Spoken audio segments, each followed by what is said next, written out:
nous suivez, nous vous disons bonjour et bienvenue à Sous les actualités. Réagissant au rétro 23 à Uvira, le ministre de la Communication et Médias, Patrick Mouyaya, a déclaré ce jeudi sur Top Congo FM que seul le rétablissement effectif de l'autorité de l'État permettra de vérifier la réalité de ces retraits.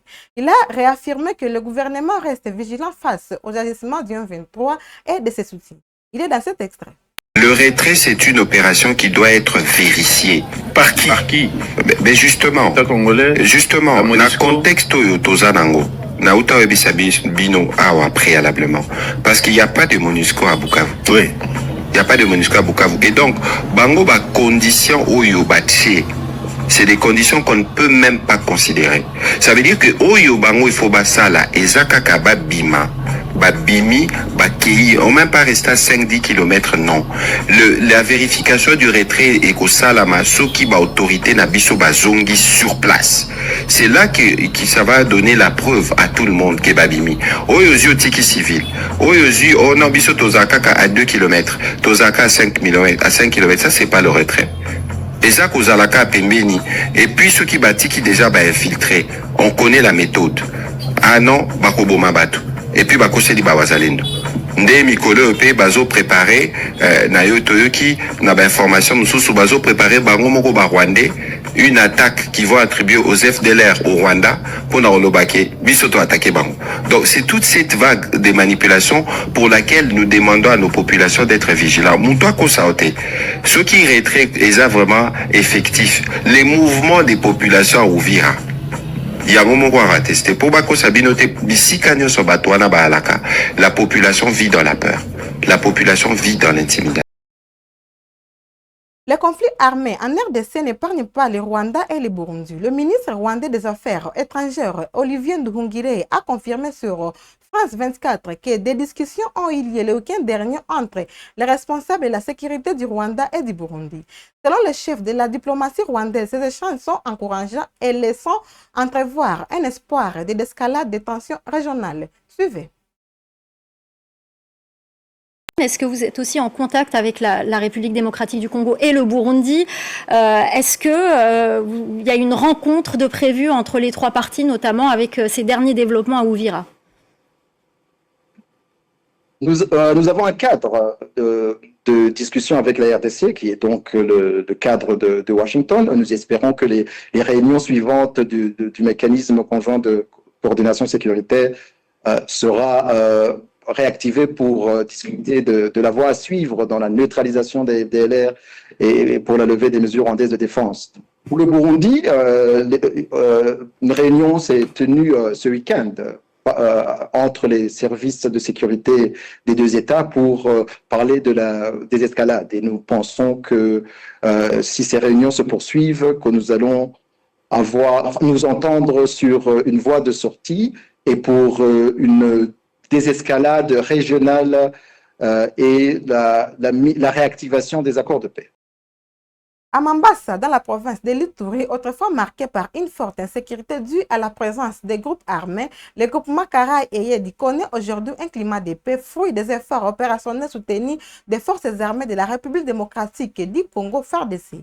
Pour plus de précisions, nous vous proposons de suivre ce reportage de la presse locale qui retrace le fait.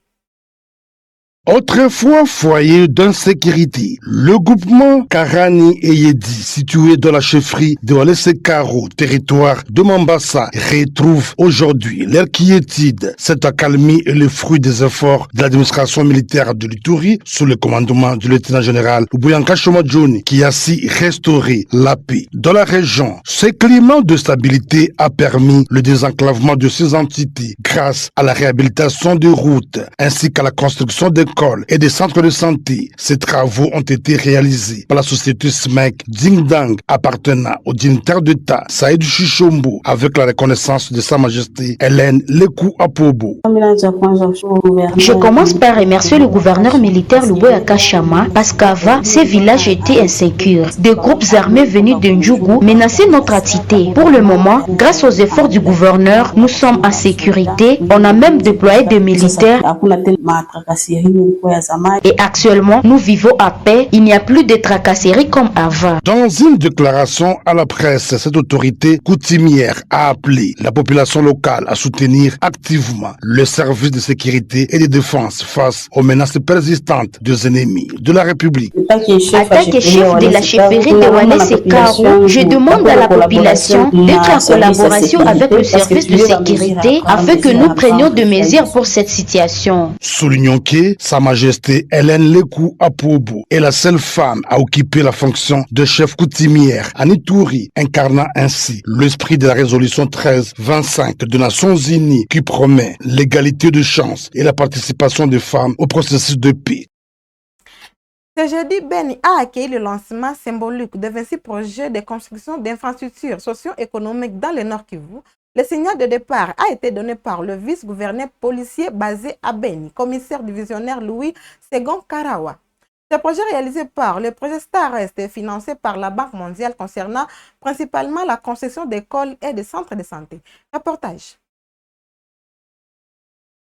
Pose de la première pierre symbolique par le vice-gouverneur du Nord Kivu pour 26 projets sur 32 validés en comité consultatif provincial Starest, chapeauté par le gouverneur du Nord Kivu. C'est 18 décembre 2025 à l'école primaire Toit en ville de Beni.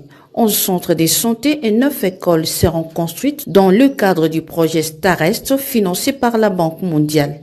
Pour l'école primaire Toit, lieu de projet, 6 salles de classe, des bureaux et des latrines seront érigées en 6 mois de travaux. Les écoliers saluent ces ouvrages. Cette année scolaire 2022-2023, nous suivions cours dans des salles qui manquaient de toitures avec beaucoup de risques suite aux intempéries. Nous ne passerons pas sans vous présenter nos vifs remerciements. Le coordonnateur provincial du Starest soutient que 6 projets d'adduction d'eau sont en étude. La ville de Beni, le territoire de Beni, de Lubero et de Walikale bénéficieront de ce projet ainsi que les territoires sous occupation après leur libération par l'État congolais. Jean-Claude Kassomo. Nous allons construire à l'horizon 2027 130 infrastructures socio-économiques de base dans toute l'ère géographique du projet qui portent sur le territoire de Walikale, le territoire de Lubero, le territoire de Beni, ainsi que la ville de Goma, en attendant que le territoire de Massissi et de Rutshuru ne soit libéré. Le vice-gouverneur a réaffirmé l'engagement du gouvernement provincial à soutenir le projet de stabilisation à l'est de la RDC.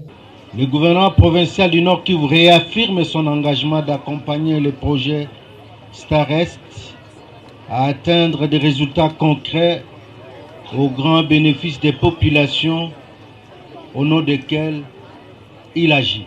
Les élèves ont prêté les serments du citoyen et ont été appelés à planter les arbres dans leurs cours scolaires. À Kanyamakasese, les jeunes en provenance d'Yokatanga sont arrivés ce mercredi au centre d'instruction Félix-Antoine Tshisekedi où ils vont intégrer les travaux de la formation du service national dans le cadre du programme de réinsertion sociale. Suivez ce reportage pour en savoir plus. Ces jeunes sont arrivés au centre de rééducation de Kanyama via la ville de Mbujimai et ont été bien accueillis par les instructeurs installés dans ces centres où ils bénéficient déjà d'une prise en charge satisfaisante. C'est-à-dire logement, alimentation et encadrement sont assurés par les services nationaux.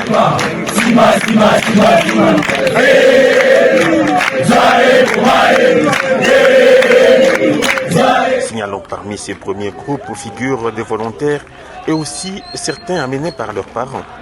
C'est ce qui coupe court aux rumeurs selon lesquelles ces jeunes sont acheminés au centre Kanyama par force.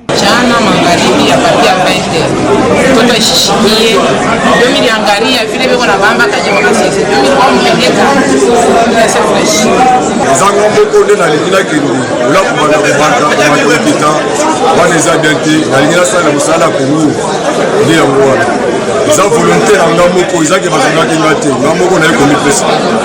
suis l'un des volontaires qui est venu au service national pour servir ma nation. J'avais déjà donné mon nom depuis le mois d'octobre, en attendant qu'on puisse s'appeler. Pour ça, je suis venu moi-même pour m'intégrer au service national et servir ma nation et servir à la vision de notre chef de l'État qui est. Ces jeunes seront dotés des compétences pratiques dans différentes filières, notamment la maçonnerie, la menuiserie, l'agriculture et autres, dans le but d'être des citoyens utiles à la société et de contribuer à la construction et au développement de la République démocratique du Congo, selon les axes prioritaires de développement prônés par le chef de l'État, Félix Antoine Tshisekedi Tshilombo. Pour le gouverneur intérimaire Martin Kazembe, cette opération s'inscrit dans la lutte contre le chômage des jeunes, l'insécurité urbaine, la délinquance juvénile et vise à résorber le phénomène Kuluna qui était en gestation dans les villes au Katangezi. Depuis près de 5 mois, la ville frontalière de Kasumbalesa dans le Haut-Katanga est alimentée en électricité par la Zambie après le vol des câbles de la SNEL sur la ligne Lubumbashi-Kasumbalesa. Cette situation entraîne des coupures de courant répétitives, ce qui a motivé le gouverneur intérimaire Martin Kazembe à se rendre sur place pour visiter la sous-station responsable de l'alimentation de la ville. Reportage. Ce poste joue un rôle complexe. Il sert à l'importation et à l'exportation de l'énergie électrique entre la RDC et l'Afrique australe et aussi à la transformation des niveaux des tensions différentes de 220 kV à 6.6 en passant par 15 et 30 kV. C'est justement la possibilité qu'a ce poste d'alimenter Kasumbalesa qui a suscité l'intérêt du gouverneur déterminé à améliorer la desserte en énergie électrique de la ville frontalière. Martin Kazembe Choula a suivi les explications d'un technicien de la SNEL. Selon l'ingénieur Taylor Ilunga Muyeya, actuellement, le courant importé de la Zambie est transporté à l'ancien poste de Sodimiko en 220 kV, d'où est alimenté avec d'énormes difficultés la ville de Kasumbalesa. Le gouverneur intérimaire a instruit la SNEL de mobiliser ses techniciens et lui mettra les moyens afin que ce poste puisse desservir Kasumbalesa. Martin Kazembe Choula est prêt notamment à porter de quoi procurer à la SNEL les câbles moyenne tension nécessaires pour tirer les 3 lignes et ainsi alimenter la ville frontalière. Tout n'est plus que question de temps pour voir Kasumbalesa briller de 1000 feux. Clôturons ces actualités. Restons dans le Haut-Katanga pour parler politique. À l'occasion de l'anniversaire du parti politique Ensemble pour la République de l'opposant Moïse Katumbi, la députée Benatar Chiloufia est revenue sur l'état de santé du parti. Elle affirme qu'Ensemble pour la République se porte bien, soulignant un renforcement de sa proximité avec toutes les couches de la population ainsi qu'une progression notable de ses activités. Suivez ses propos. C'est l'anniversaire de notre parti Ensemble pour la République. C'est quoi l'anniversaire? C'est le jour de la naissance. Naître. Naître pour vivre. Naître pour sauver. Naître pour aider. Naître pour ouvrir le chemin. Donc voilà, je pense que c'est un grand jour. C'est la naissance de notre parti, Ensemble pour la République, dans la République démocratique du Congo, avec une raison fondamentale, vitale et surtout de paix. La santé d'Ensemble pour la République, elle est bonne. Elle est en train d'évoluer. Ensemble pour la République est en train de travailler. Tous les jours mieux que hier. On évolue, on se remet en question. Dans les 6 ans dans notre pays, on a fait beaucoup de choses. La première des choses, ce lien qu'il y a, cette proximité qu'il y a avec Ensemble pour la République et la population congolaise. Ensemble pour la République est proche de la population de toutes les couches, de la petite couche à la grande couche. Donc je pense que déjà cela fait l'unité et l'union. Parce que ce n'est qu'ensemble que nous allons y arriver. Politiquement, Ensemble pour la République est en train d'avancer vers le changement. Notre pays est un pays qui aujourd'hui rempli de richesses, sous-sol ainsi que sol, et le bon Dieu nous a bénis. Il faut des parents, il faut des bons chauffeurs, il faut des bons conducteurs pour notre pays. C'est une force. Donc nous avons quand même des députés, nous avons aussi des sénateurs. Donc je pense qu'Ensemble pour la République est l'espoir. Et l'espoir de demain et l'espoir du Congo il faut le suivre. C'est une lumière pour le Congo. C'est par cet élément que nous mettons fin à ces actualités. N'oubliez pas de vous abonner, de cliquer sur la cloche de notification pour ne rien manquer sur Web Info Télévision. Portez-vous bien.